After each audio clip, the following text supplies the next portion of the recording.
Bienvenidos a Voces Inquietas. Yo soy Carlos Eduardo Vargas y te invito a que te quedes escuchando esto nuevo que traigo para ti. Un espacio para escuchar todas esas ideas inquietas que andan rondando por ahí.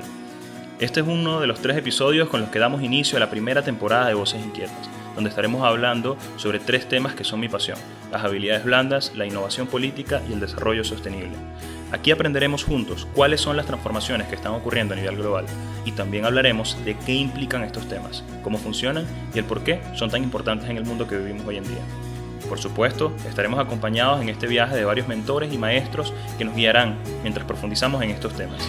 En este episodio les comentaré un poco sobre algunas ideas y tendencias para negocios innovadores este 2018 y además conoceremos a Roberto Patiño, un venezolano que nos inspira desde su pasión de convertir a Caracas en una ciudad de convivencia.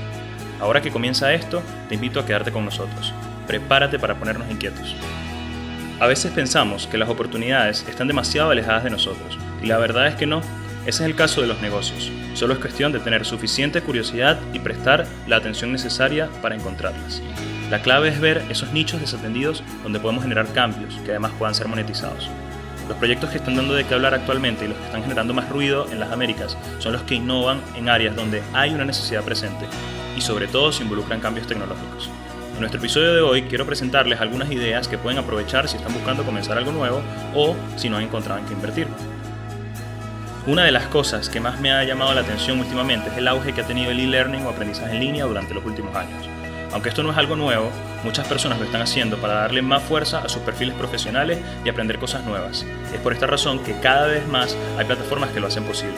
Y no estoy hablando nada más de impartir clases de idiomas o simplemente tutoriales. Las tendencias hoy giran en torno a la formación en temas como inversión en Bitcoin, funcionamiento de la tecnología blockchain o el diseño y programación web. Estas son las cosas que están figurando en las más buscadas por la gente en las plataformas de aprendizaje. Así que si sabes sobre esto y te gusta enseñar, puedes sacarle provecho. Por otro lado, hace unos días me enteré que está de moda el uso de ropa ecológica. ¿Pero con qué se come eso? Aunque suene raro, o quizás no tan raro para algunos, cada vez más está creciendo el número de personas que está pendiente del medio ambiente y está buscando maneras de cuidar el planeta.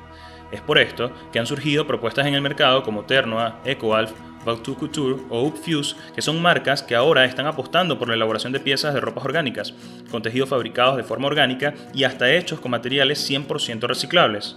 No solo la ropa es parte de esta ecuación, pues incluso se puede crear accesorios con estos materiales. Si lo tuyo es la moda y el medio ambiente, definitivamente que hay una oportunidad de negocios. A todos aquellos interesados en estas propuestas les invito a buscar más, pues hay muchos emprendimientos que ya están aplicando este modelo. Siguiendo en esta onda sostenible, no solo son más las personas que ahora están tratando de cuidar el planeta con su ropa, sino que al mismo tiempo están escogiendo alternativas más saludables y este siempre es un nicho rentable, el de los vegetarianos y los veganos. Aunque quizás en parte de las Américas no sea una realidad, sí hay maneras de atender esta comunidad, por incluso los que no forman parte de ella. Emprendimientos innovadores que presenten opciones que sean saludables pero que también sean sabrosas generan hoy un valor agregado importante en el mercado. Según datos que de verdad me sorprendieron, esta industria mueve más de $4.000 millones al año a nivel global y sigue en crecimiento. Si esto te interesa o te apasiona, puedes aplicarlo como idea de negocios en este 2018, pues a mucha gente le gusta y está haciendo muchísimo ruido en la actualidad. Estas son solo algunas ideas que te pueden servir para considerar el comienzo de un nuevo proyecto, pero hoy en día existen cualquier cantidad de oportunidades y espacios desde los que se puede empezar si quieres emprender este año. Lo importante es que investigues y siempre sepas a qué público quieres dirigirte. Muy pronto venimos con más ideas para que te inspires. Ahora estamos a punto de recibir a un invitado muy especial en esta edición de Voces Inquietas. Se trata de Roberto Patiño, venezolano, fundador de un proyecto increíble llamado Caracas Me Convive y además actualmente comandando una iniciativa hermosa como lo es Alimenta la Solidaridad. Con Roberto vamos a conversar un poco sobre su visión de la política y qué perspectivas nos puede aportar hoy en día en un tema tan complejo como este, que además está a decir genera un sinfín de opiniones. Roberto, qué placer que estés aquí. Me alegra que tengamos la oportunidad de escucharte en esta edición de Voces Inquietas. Roberto, sé que eres militante del Partido Primero Justicia en Venezuela y que además también te has involucrado en diferentes proyectos políticos a lo largo de tu carrera. Me gustaría que habláramos un poquito de eso y de tu vocación hacia el servicio público. Lo primero es preguntarte, ¿cuándo fue la primera vez que pensaste que tú dedicarías tu vida a la política? Hola Carlos, muchísimas gracias por la invitación. Mira, mi vocación política viene desde desde pequeño, ¿no? Yo desde que estaba en el colegio San Ignacio decidí involucrarme en el centro de estudiantes porque siempre he pensado que uno tiene que ser protagonista de las soluciones de los problemas que se encuentran, ¿no? Que uno tiene que tratar de contribuir y ser parte de la solución y no de los problemas. Estando en esa etapa, recuerdo un episodio cuando el presidente Chávez en ese momento decide cambiar los símbolos patrios. Okay. Eso fue en el año 2005, si no me equivoco, 2006. Yo estaba en quinto año de bachillerato y recuerdo que eso a nosotros nos generó muchísima molestia porque estamos hablando de que estaban cambiando el escudo del país simplemente porque claro. Rosa Inés, la hija de Chávez, le decía que no entendía por qué el caballo miraba hacia atrás y no hacia adelante. Sí, por una arbitrariedad. Es una arbitrariedad total, ¿no? Entonces decidimos hacer una protesta. Fue la primera protesta que organizamos Okay. de varios estudiantes de liceo, pues, de bachillerato. Y bueno, después de eso, inclusive tuve la oportunidad de ir a una entrevista en Globovisión en ese entonces, con Aló Ciudadano. Yo tenía 17 años y me acuerdo que fue toda una experiencia porque no se podía, como era menor de edad, no podía hablar de política en teoría, ¿no? Entonces era todo un malabarismo Okay. para hacer la crítica que estábamos haciendo sin entrar en temas que pusieran en un aprieto el canal. Okay. ¿Tú dirías que entonces ahí fue un poquito como tu primera aproximación directa hacia la vocación pública? Sí, fue mi primera aproximación directa donde ya tuve alguna incidencia claro. o alguna puesta en escena en el espacio. Claro, fue tu primera prueba, digamos, antes de esa vida que después... Y fue, si supieras un poco, fue problemática, digamos, Okay. porque me acuerdo que la marcha la íbamos a hacer el Día de la Bandera, claro. que es el 12 de marzo, ¿no? Y entonces estábamos ahí en el canal y él me dice, mira, te da toda una tensión de por qué no puedes decir esto, aquello, no puedes mencionar al presidente porque era menor de edad, ¿no? Entonces me dice, yo te voy a preguntar sobre esto, aquello y tal, y para que estés preparado, ¿no? Y entonces cuando viene el programa, el ciudadano se voltea y me dice, Patiño, ¿qué día es el Día de la Bandera? Y era el día de nuestra marcha, pero yo estaba tan nervioso que me quedé en blanco al aire. Claro, en vivo. En vivo. Wow. Y entonces yo agarré, había otras chamas ahí de otra, y la empujé una para adelante y dije, este es nuestro especialista en fechas patrias.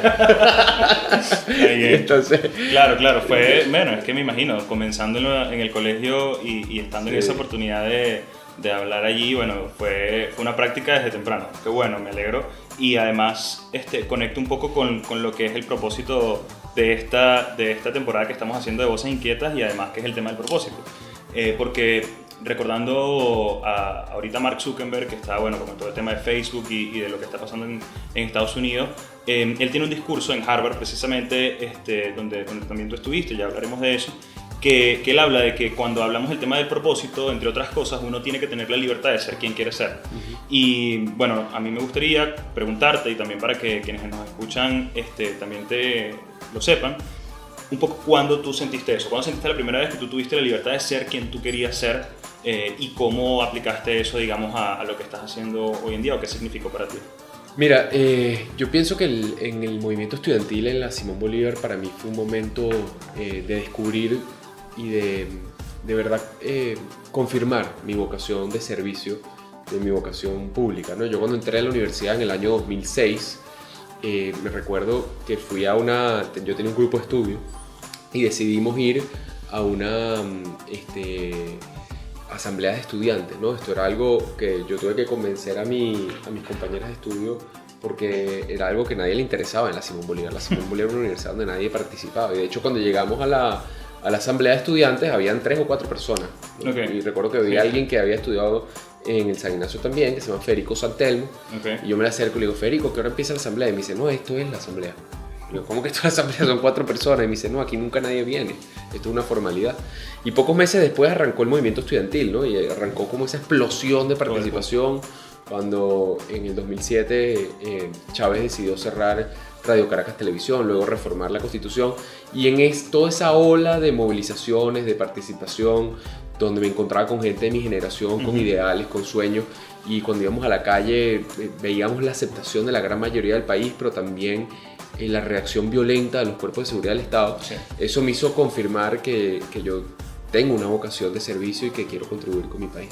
Excelente, no, sí, y además imagino que esa oportunidad que tuviste de participar en ese momento histórico que hemos vivido también fue una preparación para lo que vendría después. Y un poco tú has mencionado también en algunas entrevistas cómo fueron esos hechos después de que tú estabas como estudiante en el movimiento estudiantil y después a fundar Caracas Mi Convive, y siempre hay como en varias ocasiones el tema de lo que sucedió con tu hermana en el año 2006, del secuestro de tu hermana, y cómo ese suceso, digamos, y un poco la pregunta que te hago, cómo eso contribuyó de manera positiva o de manera negativa a lo que haces hoy en día. ¿Qué significó para Roberto Patiño lo que ocurrió en el año 2006 con Sí, mira, justamente para mí fue muy, muy significativo. Yo soy muy unido con mis hermanas.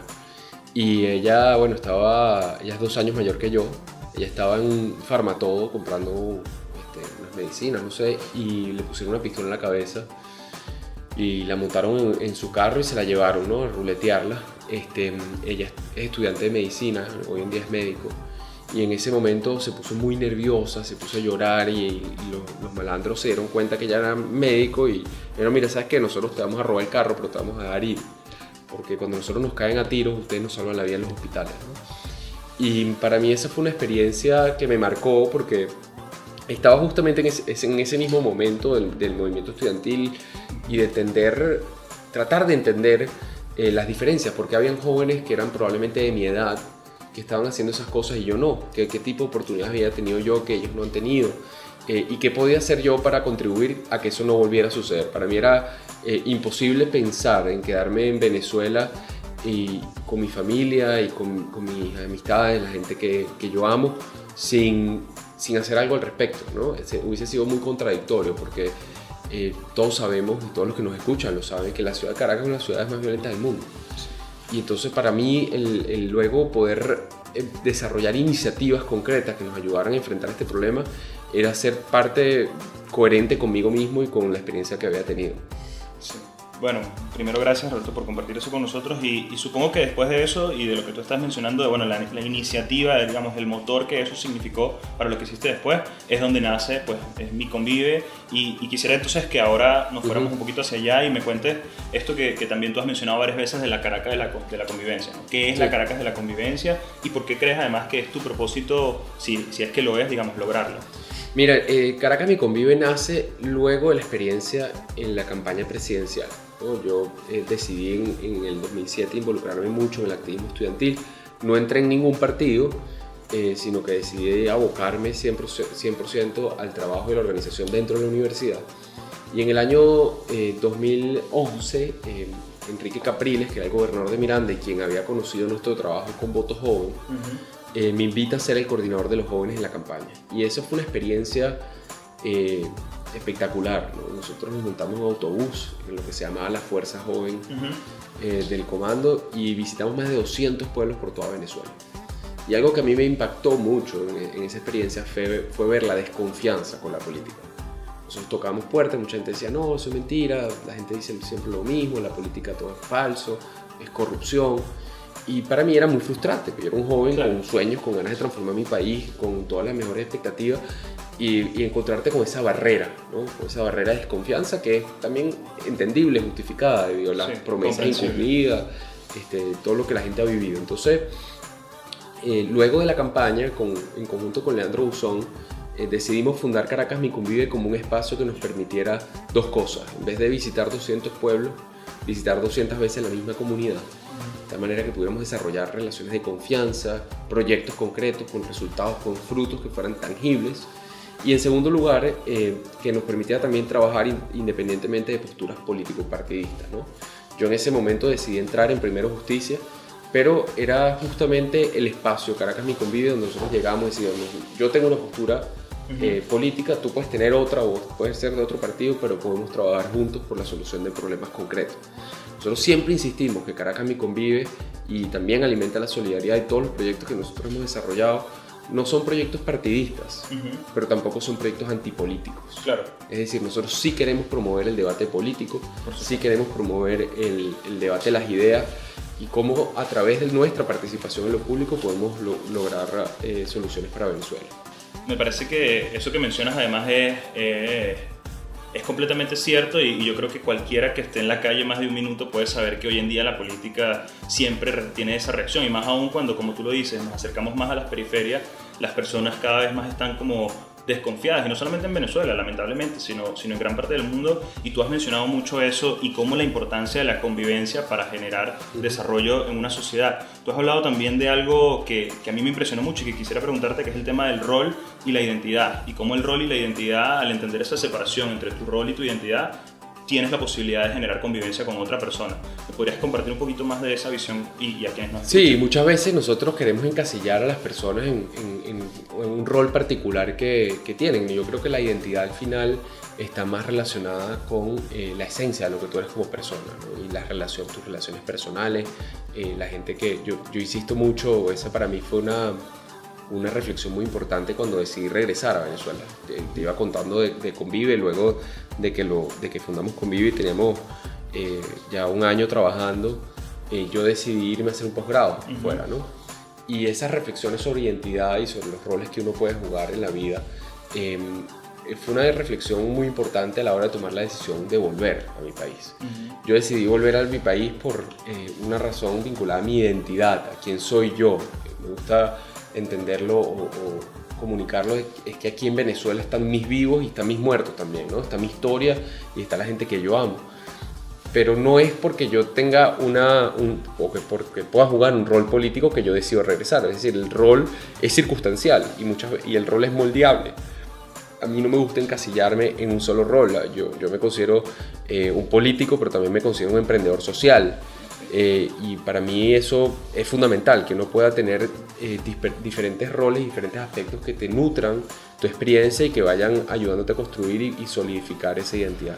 Bueno, y precisamente en el tema de la construcción y lo que tú mencionas, el hecho de formarte y entender y aprender de otras visiones y de otros conocimientos para poder aplicarlos acá en Venezuela, fue un poco tu experiencia en Harvard, en la maestría de políticas públicas, que seguramente fue una experiencia enriquecedora, muy enriquecedora, y quisiera preguntarte qué aporte hizo en tu carrera y por qué decidiste especializarte también en la seguridad ciudadana al final del día. Sí, mira, para mí la experiencia de ir afuera fue muy importante, y además en ese momento, ¿no? Porque cuando yo estaba en la Simón Bolívar, yo era dirigente estudiantil de día y estudiante de noche, ¿no? O sea, yo, gracias a Dios, tuve un grupo de amigas, un grupo de estudio que muchas veces cuando tenía que faltar a clase porque estábamos protestando, porque estábamos en reuniones con las otras universidades, ellas me ayudaban luego explicándome lo que se había visto en el salón, ¿no? Que yo no había podido estar. Entonces, para mí, irme a estudiar fuera del posgrado fue la oportunidad de dedicarme 100% a mis estudios, 100% a mi formación. Y además en un espacio privilegiado, ¿no? Como es esa universidad donde hay gente de todas partes del mundo, profesores del mejor nivel, y también, por supuesto, todos los recursos desde el punto de vista de las bibliotecas y el acceso a las revistas y a los libros que te puedas imaginar. Y bueno, yo luego mi primer año, que fue un año donde me dediqué mucho a lo que son las habilidades cuantitativas, duras del análisis para poder hacer políticas públicas, estadística, microeconomía, econometría. Tenía que hacer el segundo año, ya iba a tener la oportunidad de estudiar cosas más vinculadas al liderazgo y a la comunicación, que son temas que a mí me interesan mucho. Pero también tenía que tomar la decisión de hacer una tesis, ¿no? En qué me iba a especializar. Y aterrizando aquí en Caracas, en 2014, luego de mi primer año, recibí una llamada de mi hermana menor diciéndome que mi papá acaba de ser secuestrado, un secuestro express también, ¿no? Y me recuerdo subiendo del aeropuerto hacia mi casa, cómo se te pasa la vida por delante. Tú dices, no, imaginarte lo peor, lo que significa, ¿no? En ese momento.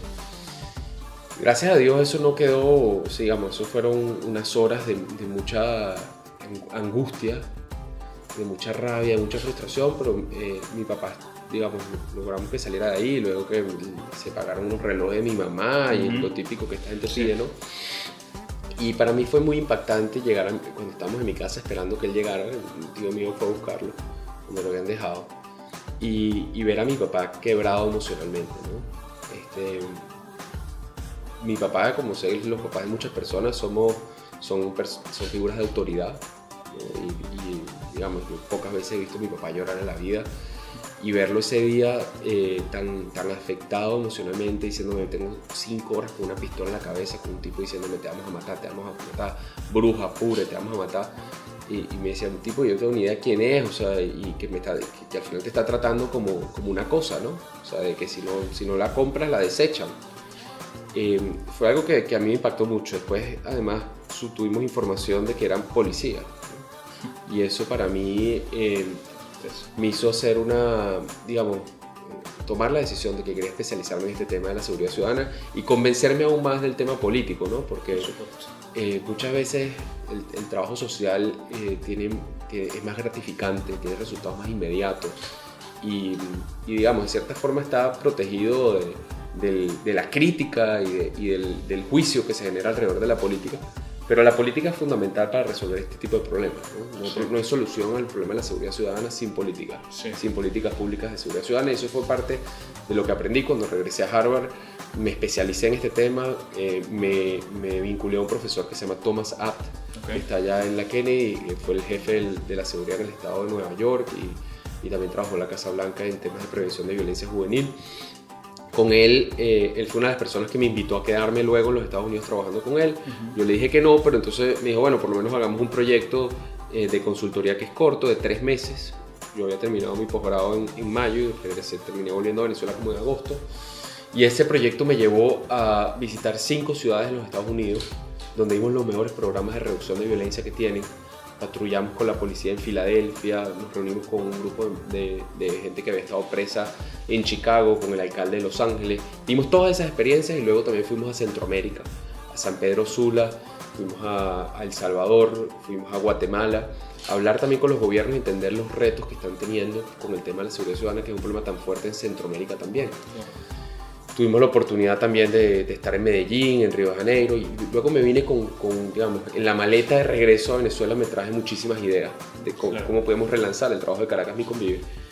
Y bueno, eso fue lo que hicimos cuando en el 2015 llegué de nuevo al país. No, y realmente me parece maravilloso cómo se conectan las cosas de familiares, pero también como aspiracionales en una confluencia de propósitos. Y bueno, nuevamente gracias por compartir eso con nosotros. Y creo que tú diste al punto de hablar de cómo esos conocimientos y cómo esas experiencias reafirmaron tu vocación hacia lo público, pero no la reafirmaron desde un punto de vista tradicional, sino que además tú venías cargando o generando, digamos, una visión distinta de hacer las cosas, ¿no? Y es un poco también la idea de este podcast y de ideas inquietas en general, hablar un poco de la innovación política. Tú has mencionado en algunas ocasiones, inclusive tienes un artículo para el Foro Económico Mundial que habla un poco de la necesidad de un liderazgo que genere soluciones innovadoras y que transforme, digamos, las demandas de nuestro tiempo y que pueda responder a ellas, ¿no? Entonces, quisiera preguntarte, hoy en día, ya después de todo esto que has vivido con Jota, que viviste antes de eso con Voto Joven, que estás viviendo hoy con Mi Convive y con Alimenta la Solidaridad, ¿qué papel juega la innovación política para Roberto Patiño hoy en día en su propósito como servidor público? Mira, es fundamental la innovación política para nosotros y creo que parte de poder innovar políticamente y emprender proyectos es estar abierto a las posibilidades, ¿no? Y ese es el caso nuestro. Así como Caracas Mi Convive fue un proyecto que nació para construir credibilidad, para construir relaciones de confianza, proyectos concretos, evolucionó el tema de especializarse en la seguridad ciudadana. También haciendo actividades de Caracas Mi Convive nos encontramos con el gravísimo problema que estamos viviendo de alimentación. A mí una niña en La Pastora, en el Polvorín, se me acercó en el 2016 en el marco de un cine de calle que estamos haciendo de Caracas Mi Convive a decirme dame algo a comer, que me estoy muriendo de hambre, ¿no? Y a mí eso fue como si hubiese vivido un terremoto, ¿no? En ese momento. Yo no tengo hijos, pero pocos meses antes mi hermana Patricia, que había sido víctima del secuestro en el 2006, había tenido un hijo, su primer hijo, ¿no? Yo había sido tío por primera vez. Y estaba como muy conectado con mi sobrino, además de mi ahijado, y encontrarme esta niña que me dijera eso me hizo de inmediato una conexión con él, con mi sobrino. Y yo dije, imagínate, o sea, mi sobrino en esta situación, lo que significaba para mí y lo que debe significar para el papá de esta chama o para la mamá de esta chama que esté en esta situación. Entonces, eso me llevó a decirle al equipo, mira, nosotros hacemos un trabajo que es importantísimo, seguridad ciudadana, pero no podemos quedarnos indiferentes ante esto, vamos a hacer algo también. Y de ahí surge una nueva innovación que es Alimenta la Solidaridad, un programa que ha crecido muchísimo. Ya tenemos, esta semana estamos abriendo 3 comedores nuevos. Estamos llegando al comedor número 14. Hoy en particular salgo de aquí directo a Caricuao. Vamos a abrir nuestro comedor 13. Mañana en la carretera vieja Caracas-La Guaira, nuestro comedor 14. 1.300 niños que van a recibir un almuerzo todos los días, gracias al aporte de miles de personas, pequeñas contribuciones, pero también al trabajo de las madres, porque se trata de la corresponsabilidad, del empoderamiento social. Y bueno, mucho con ellas también, que sé que es un tema que a ti te interesa. Estamos evolucionando hacia el empoderamiento también económico, ¿no? Para darles sostenibilidad. Sí. Y estas madres están siendo formadas por los mejores chefs de la ciudad y estamos preparando almuerzos para vender, de tal manera de que este proyecto lo hemos llamado Sustento. Tú compras un almuerzo de sustento aquí para el equipo de Medium Ideas o de Voces Inquietas, y con la compra de ese almuerzo comes tú, por supuesto, el almuerzo que compraste, pero estás pagándole un almuerzo a un niño. Así es. Y estás pagándole el almuerzo también a una madre que recibe un ingreso. Es decir, que con tu compra comen 3 personas, generando un modelo productivo que es sostenible y que tiene un sentido social, pero al mismo tiempo económico de desarrollo. Es maravilloso y además más allá de la innovación social que representa, además es un modelo de negocio social que aquí también te comento que ya desde Million Ideas nos ofrecimos para ser parte de las pruebas de sustento. Y bueno, ya para cerrar me gustaría hacerte unas 2 preguntas, una de un plano más de proyección y una más un plano como de jocoso, un poco más de escuchar tus apreciaciones. La primera es, ¿dónde te ves? 2, 5, 10 años, ¿dónde está Roberto Patiño en el futuro y qué se ve haciendo? Mira, yo me veo aquí en Venezuela. Me veo en Venezuela trabajando, contribuyendo, siendo parte de la solución. Yo me imagino que en un plazo de 2, 5, 10 años ya vamos a haber tenido una transición política, es lo que aspiro. Y en esa transición creo que todos vamos a ser necesarios. Y yo quiero, desde el trabajo que estamos haciendo y en conjunto con el equipo, construir puentes entre personas que vengan de extractos socioeconómicos distintos, gente que haya tenido posiciones políticas encontradas, gente que tenga diversas capacidades, de tal manera que entre todos podamos construir ese país que soñamos. Yo creo mucho en la colaboración, creo mucho en las posibilidades cuando la gente se encuentra y cuando apostamos por el desarrollo de todos. Ahora, ¿con quién le cuesta convivir a Roberto Patiño? Me cuesta convivir con los perros. ¿Con los perros? No eres una... No soy. Persona... De hecho, es cómico porque cuando voy a casa de mi novia y tienen un perro y ellos se ríen mucho porque no tengo problema con que un perro exista, pues. ¿Sabes? Exacto, acepta su existencia. Acepto su existencia, pero me fastidia enormemente que me laman las manos, que se me monten encima, que me monten pelo, o sea, okay. Soy una persona que no... Bueno, ahí lo pego mucho con los perros. Gracias, Roberto. Ese fue Roberto Patiño, uno de los venezolanos que de verdad está pensando en grande actualmente y aportando verdaderas soluciones en materia de innovación política en nuestro país. Definitivamente Roberto es una de esas personas que está co-creando y entregando demasiado valor. Estamos complacidos de haberte tenido acá en Voces Inquietas. Mil gracias.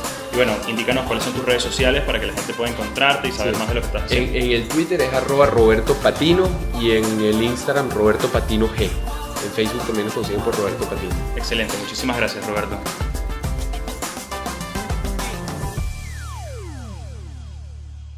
Ya nos toca despedir este episodio, pero espero que te haya gustado y por supuesto que te hayas llevado muchísimas ideas inquietas. Si te gustó lo que oíste, te invito a suscribirte a nuestro podcast porque pronto venimos con más. En los próximos episodios seguiremos contando con personas inspiradoras que están aportando un valor fundamental en la innovación política social, el desarrollo de las habilidades blandas y la sostenibilidad. Vamos a seguir aprendiendo con ellos y entendiendo mejor nuestra actualidad. En el equipo de Voces Inquietas estuvo Gabo Núñez en el departamento creativo, George Calderón en la imagen y el sonido, Bárbara González en los guiones y Andrea Velasco en la producción. Quien te habla, Carlos Eduardo Vargas, feliz de haberte acompañado en este episodio de Voces Inquietas. Nos encontramos pronto para seguir transformando la realidad a través de la inquietud de las ideas. Hasta pronto.